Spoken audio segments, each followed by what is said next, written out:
नमस्ते मेरे प्यारे बच्चों, आज हम रचनात्मक लेखन करेंगे। बच्चों, इस वीडियो में 3 विषय हैं: अनुच्छेद लेखन, संवाद लेखन और पत्र लेखन। सबसे पहले हम अनुच्छेद लेखन करेंगे।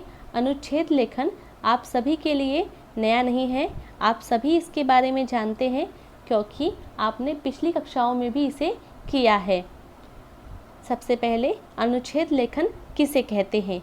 आपस में एक दूसरे से संबंधित वाक्यों का एक ऐसा समूह जिसमें किसी बड़े विषय के एक भाग या उपभाग का वर्णन किया जाता है, उसे अनुच्छेद कहते हैं। अनुच्छेद लिखते समय बच्चों आपको ये बातें ध्यान में रखनी है कि अनुच्छेद अधिक से अधिक 100 शब्दों का होना चाहिए, वाक्य छोटे छोटे और एक दूसरे से जुड़े होने चाहिए, भाषा सरल किंतु प्रभावशाली हो। अनुच्छेद में भूमिका तथा उपसंहार की आवश्यकता नहीं होती। जिस प्रकार हम निबंध लिखते समय भूमिका और उपसंहार लिखते हैं, उस प्रकार आपको अनुच्छेद में ये सब लिखने की आवश्यकता नहीं होती है। अनुच्छेद केवल एक ही अनुच्छेद लिखा जाना चाहिए, अनुच्छेद बदलने की भी आवश्यकता नहीं होती है। यदि हम अनुच्छेद के आरंभ में अनुच्छेद से संबंधित सूक्ति, उदाहरण या कविता की पंक्ति लिख दें तो वह और भी अधिक प्रभावशाली बन जाता है। अनुच्छेद लेखन और निबंध लेखन में बहुत अंतर है। जब हम किसी विषय पर अपने भाव या विचार विस्तार से प्रकट करते हैं तो उसे निबंध लेखन कहते हैं, किंतु जब हम किसी विषय पर अपने विचार संक्षेप में प्रकट करते हैं तो इसे अनुच्छेद लेखन कहते हैं। या बच्चों, आपको ये चित्र दिखाई दे रहा है। 2 बालक खिलखिलाकर खेल रहे हैं, हंस रहे हैं, लेकिन इनके पहनावे से उनकी जाति का बोध हो रहा है। हाँ बच्चों, इसी से संबंधित हमारा विषय है कि मजहब नहीं सिखाता आपस में बैर रखना। मजहब अर्थात धर्म या जात हमें ये नहीं सिखाती है कि आपस में बैर भाव रखें, हिंसा करें, एक दूसरे के बारे में बुरा सोचें। बच्चों, संसार में अनेक धर्म हैं, चाहे उनकी अन्य बातें अलग अलग हो, परंतु एक बात जो सब में सामान्य रूप से पाई जाती है वह यह है उनके उच्चादर्श। संसार के सभी धर्म व्यक्ति को अच्छाई की राह पर ले जाते हैं। कोई भी धर्म हमें हिंसा या ईर्ष्या के मार्ग पर अग्रसर नहीं करता। इसीलिए इकबाल ने कहा है, ये जो पंक्ति है वो इकबाल के द्वारा कही गई या लिखी गई है। उन्होंने कहा है कि मजहब नहीं सिखाता हमें आपस में बैर रखना। इससे संबंधित और वाक्य यहाँ लिखे हुए हैं कि ये जो पंक्ति है वो आज के संदर्भ में बहुत ही प्रासंगिक है, जहाँ एक धर्म के लोग दूसरे धर्म के प्रति असहिष्णु होते जा रहे हैं। हम अपने धर्म को बहुत ऊंचा और बहुत अच्छा समझते हैं और दूसरों के धर्मों की निंदा करते हैं। क्या उनके ऐसा करने से हमारे देश की गंगा जमुनी तहजीब बच पाएगी? यह एक विचारणीय प्रश्न है। संसार में बहुत सारे धर्म हैं। सभी धर्म अपनी अपनी मान्यताओं, आस्थाओं, विश्वासों, सिद्धांतों एवं जीवन दर्शन पर आधारित हैं। इस प्रकार इन धर्मों में अनेक रूपता दृष्टिगोचर होती है, परंतु यदि गहनता से देखा जाए तो सभी धर्मों के मूल में अद्भुत साम्य पाया जाता है। हमारा देश धर्मनिरपेक्ष देश है, अनेक धर्म हैं, लेकिन और हर धर्म के अलग नियम हैं। हम सभी धर्मों के नियमों को मान्य करते हैं, लेकिन सभी धर्म के मूल में उनकी गहराई में एक ही समानता है कि आपस में खुशी से रहो, मिल बांट कर रहो, किसी का बुरा ना सोचो, हमेशा सभी का भला करो। इस प्रकार कुछ बातों एवं सिद्धांतों में ये अवश्य अलग हो सकते हैं, पर वे उनके बाह्य स्वरूप हैं। जैसे कोई धर्म मूर्ति पूजा का समर्थन करता है तो कोई उसका विरोध करता है, कोई पुनर्जन्म के सिद्धांत में आस्था रखता है तो अन्य नहीं। परंतु संसार के सभी धर्म नैतिकता का ही दूसरा नाम है। संसार के विभिन्न धर्म हमें अंधकार से प्रकाश की ओर, अज्ञान से ज्ञान की ओर, बुराई से अच्छाई की ओर तथा पाप से पुण्य की ओर ले जाते हैं। फिर कोई भी धर्म वैर भाव को उत्पन्न करने वाला या बढ़ाने वाला कैसे हो सकता है? यदि कोई धर्म बैर, हिंसा, क्रूरता, घृणा, वैमनस्य तथा शत्रुता की शिक्षा देता है तो फिर उसे धर्म नहीं कहा जा सकता। जिस प्रकार हम किसी स्थान पर पहुंचने के लिए कई मार्गों से होकर जा सकते हैं, उसी प्रकार जीवन में अच्छाई और पवित्रता लाने के लिए किसी भी धर्म का आश्रय ले सकते हैं। इसलिए यहाँ देखिए ये पंक्ति लिखी हुई है, पथ का बंटवारा हो सकता है लेकिन मंजिल का नहीं। पथ अर्थात रास्ता, पथ का हो बंटवारा, मंजिल को तुम न बांटो। किरणों का हो बंटवारा, सूरज को तुम न बांटो। सूरज एक ही है, एक ही सूरज पूरी पृथ्वी पर अपना प्रकाश फैलाता है, अपना प्रकाश देता है। उसी सूर्य की किरणों से यह सृष्टि प्रकाशमान है, अलग अलग किरणों से। उसी प्रकार रास्ते अलग अलग हो सकते हैं लेकिन मंजिल सभी की एक होती है। ईश्वर एक ही है। सभी धर्मों के मूल में जो बातें लिखी हैं वो सब समान हैं।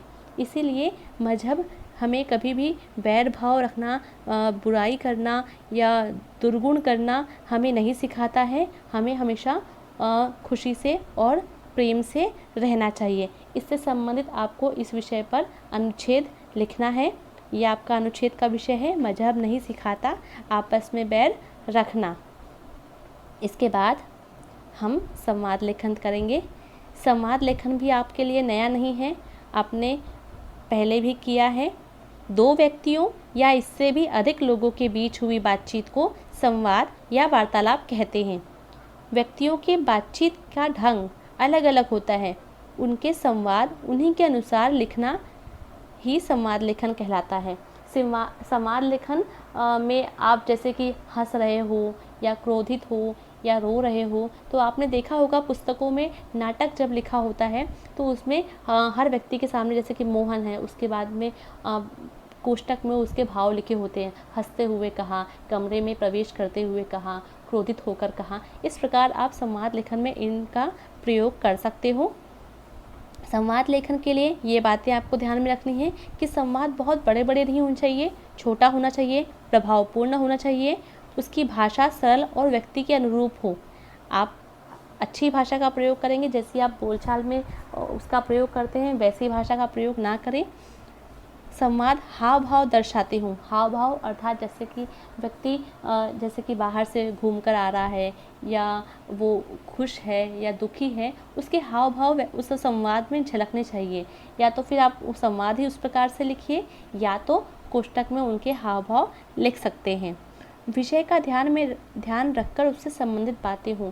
ये ध्यान में रखने वाली बातें हैं बेटा बच्चों, क्योंकि आप जब भी संवाद लिखते हो तो संवाद लिखते रहते वो अचानक से विषय से अलग ही हो जाता है। आपको उसी विषय पर संवाद लिखना है, विषय से हटकर बातचीत नहीं करनी है। संवाद लेखन का ये विषय है हमारा मशीनीकरण का हस्तकला उद्योगों पर प्रभाव। यही विषय से संबंधित हमारा पाठ था। लाख की चूड़ियाँ।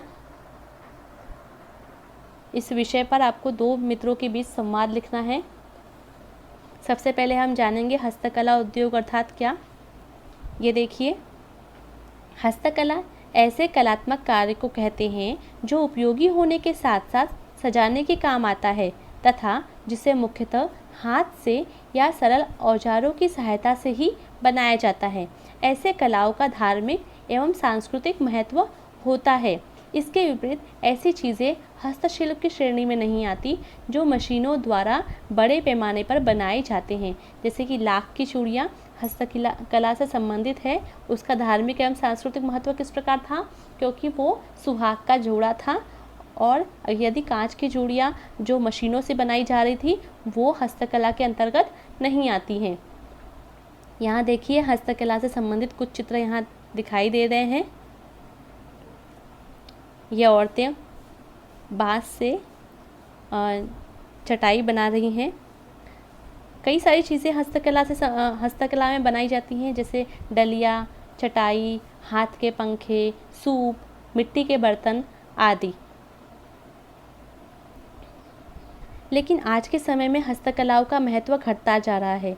जब से शहरीकरण बढ़ रहा है और नए नए मशीनों के आने से हस्तकला का महत्व घटता गया है। हस्तकला से बनने वाले वस्तुओं में बहुत समय लगता है, पर जब मशीनरी आ गई तब से चीज़ें आसानी से बन जाती हैं और समय भी कम लगता है। इसी कारण हस्तकला का महत्व घटते जा रहा है।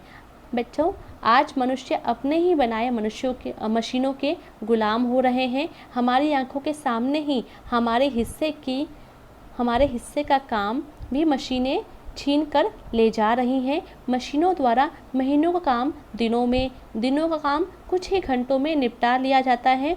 न ही अधिक मजदूरों की ज़रूरत ही रहती है और न ही समय की पाबंदी, जिससे अच्छे और कुशल कारीगर भी बेकार और बेरोज़गार हो रहे हैं। जैसे कि बदलू बहुत अच्छा और कुशल कारीगर था, लेकिन वह मशीनें आने से मशीनीकरण होने से वह बेरोज़गार हो गया। उस प्रकार तो संवाद लेखन लिखते समय आपको 2 मित्रों के कोई भी नाम ले लेने हैं। जैसे कि मैंने 2 नाम ले लिए, मोहन और सोहन। तो आप इस प्रकार लिख सकते हैं कि मोहन इस प्रकार कहेगा कि सोहन से, पहले मैं गाँव जाया करता था तो कितनी ही हस्तकला की वस्तुएं देखने को मिलती थी, अब मानो वह लुप्त होती जा रही हैं। सोहन कहेगा, क्यों? मोहन कहेगा, सभी को अब बाजार में उपलब्ध चीज़ें अधिक पसंद आ रही हैं। उन वस्तुओं की चमक, सुंदरता तथा कम कीमतों में उपलब्ध हो जाना आदि लोगों को अपनी ओर आकर्षित कर रही हैं। तो फिर सोहन कहता है कि फिर जो लोग इन हस्तकला की वस्तुओं का निर्माण करते हैं, वो अब क्या काम कर रहे होंगे? क्या वो बेरोज़गार हो गए हैं? इस प्रकार आप हस्तकला उद्योगों पर क्या प्रभाव पड़ रहा है मशीनों के आने से, उसका आप उनके ऊपर वो बेरोज़गार हो रहे हैं या वो मतलब कि हमारे देश की, हमारी संस्कृति से संबंधित है और वो लुप्त तो होती जा रही है, इससे संबंधित संवाद 2 मित्रों के बीच में कर सकते हैं। हमारा तीसरा विषय है अनौपचारिक पत्र। औपचारिक और अनौपचारिक दोनों ही प्रकार के पत्र आपने लिखे हैं। अनौपचारिक पत्र बहुत ही आसान है। अनौपचारिक पत्र हम अपने पारिवारिक संबंध जिनसे होते हैं, व्यक्तिगत संबंध जिनसे होते हैं, उन्हें लिखते हैं। जैसे कि माता पिता, भाई बहन, परिवार के अन्य सगे संबंधी और मित्रों को अनौपचारिक पत्र लिखते हैं। अनौपचारिक पत्र में सबसे पहले ऊपर बाईं ओर आप अपना स्वयं का पता लिखते हैं। जैसे कि मैं अपने मित्र को पत्र लिख रही हूँ तो मैं अपना पता लिखूँगी। उसके नीचे दिनांक लिखने के बाद पत्र में जिसे लिख रही हूँ उसे संबोधित करूँगी कि आदरणीय दादाजी, पूजनीय नानी जी, आदरणीय पिताजी, श्रद्धेय ताऊ जी, आदरणीय भैया, प्रिय दीदी, प्यारे भाई, प्रिय मित्र, इस प्रकार। और संबोधन करने के बाद अभिवादन लिखना होता है। और ये बच्चों आप लोग हमेशा भूल जाते हो अभिवादन लिखना। जैसे आदरणीय दादाजी लिखा है आपने तो प्रणाम, सादर प्रणाम, चरण स्पर्श, इस प्रकार। यदि आप अपने मित्रों को लिख रहे हैं तो नमस्कार, सप्रेम नमस्कार। और अपने छोटे भाई बहनों को लिख रहे हैं तो सस्नेह आशीर्वाद, सुखी रहो, प्रसन्न रहो, इस प्रकार के अभिवादन आप लिख सकते हैं। पत्र के पहले अनुच्छेद में सामान्य शिष्टाचार के शब्द होने चाहिए। जैसे कि आप पहले ही आप लोग व्हाट्सएप पर भी चैटिंग करते हो, फ़ोन पर भी बात करते हो। फ़ोन मतलब पहले ही लाइन में आप विषय पर नहीं चले जाते हो, पहले आप उनसे सामान्य बातचीत करते हो कि आप कैसे हैं, वहाँ का समाचार कैसा है, सब कुशल मंगल है या नहीं। तो आप भी पत्र का जो पहला अनुच्छेद है उसमें सामान्य शिष्टाचार के शब्द लिखेंगे। जैसे कि आप कैसे हैं, आपका पत्र मिला, पढ़कर खुशी हुई, या बहुत दिनों से आपका पत्र नहीं मिला, चिंता हुई इसलिए मैंने पत्र लिखा।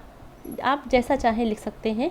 या वहाँ सब कुशल मंगल तो है, यहाँ और हमेशा वहाँ पूछने के बाद यहाँ सब कुशल मंगल है, ये भी समाचार आपको देना है। उसके बाद जो दूसरा अनुच्छेद होता है वह आपसे आपके विषय से संबंधित होता है कि आपको जो विषय परीक्षा में पूछा गया है उस विषय को विस्तार पूर्वक आपको दूसरे अनुच्छेद में लिखना होता है। अंतिम अनुच्छेद 1 या 2 वाक्यों में ही होता है। जैसे कि घर में जैसे कि मैं अपने मित्र को पत्र लिख रही हूँ, तो मित्र के माता पिता मेरे चाचा चाची लगेंगे, तो उन्हें मैं प्रणाम करूँगी या चरण स्पर्श करूँगी, और मित्र के छोटे भाई बहनों को मैं अपना प्यार दूँगी।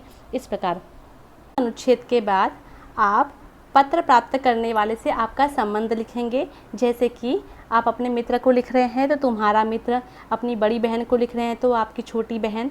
तो इस प्रकार इसके नीचे अपना नाम लिखें, लेकिन परीक्षा की दृष्टि से अपना नाम पता लिखने के स्थान पर परीक्षा भवन क ख ग तथा च छ ज इस प्रकार कुछ भी आप लिख सकते हैं, लेकिन अपना नाम न लिखें। यदि आप अपने से बड़े संबंधियों तथा पिता, गुरु, बड़े भाई को पत्र लिख रहे हैं तो प्रशस्ति में पूजनीय, आदरणीय, परम पूज्य आदि लिखें। माता या बहन के लिए लिख रहे हैं तो प्रशस्ति में पूजनीय, आदरणीय तथा परम पूज्या लिखें। अभिवादन में प्रणाम, चरण स्पर्श या नमस्कार लिखें। निवेदन में आपका स्नेहाकांक्षी, आज्ञाकारी, कृपाकांक्षी इस प्रकार। लेकिन यदि आप स्त्री हैं तो स्नेहाकांक्षिणी, आज्ञाकारिणी और कृपाकांक्षिणी इस प्रकार आप लिख सकते हैं। यहाँ देखिए, यहाँ पत्र के 2 प्रारूप दिए हुए हैं। पत्र लिखने का नया प्रारूप ये है और ये पुराना प्रारूप। पुराना प्रारूप आपको नहीं लिखना है, ये पहले लिखा जाता था, अब ऐसा नहीं लिखा जाता है। पत्र का आपको नया प्रारूप ही लिखना है। भेजने वाले का पता, अर्थात अगर मैं भेज रही हूँ तो मेरा पता, और फिर दिनांक, प्रिय मित्र, नमस्कार या सप्रेम नमस्ते दोनों ही लिख सकते हैं आप। यहाँ 3 पैराग्राफ रहेंगे। पहला कुशल क्षेम पूछने वाला, सामान्य बातचीत वाला, दूसरा विषय का विस्तार, तीसरे अनुच्छेद में आप ऐसी पंक्तियों का, ऐसी वाक्यों का उपयोग करेंगे जिससे कि वो आपके पत्र का जवाब दे। जैसे कि आप लोग भी कोई भी मैसेज किसी को भी देते हो तो आप चाहते हो ना कि आपको वो रिप्लाई करे। उसी प्रकार हमेशा जब भी हम किसी को पत्र लिखते हैं तो हम चाहते हैं कि वो हमारा जवाबी पत्र अवश्य दे। उसके बाद तुम्हारा परम मित्र और नाम की जगह लेकिन आपको परीक्षा में नाम नहीं लिखना है। क ख ग च छ ज ट ठ ड कोई भी 3 अक्षर आप बिंदु लगाकर लिख सकते हैं।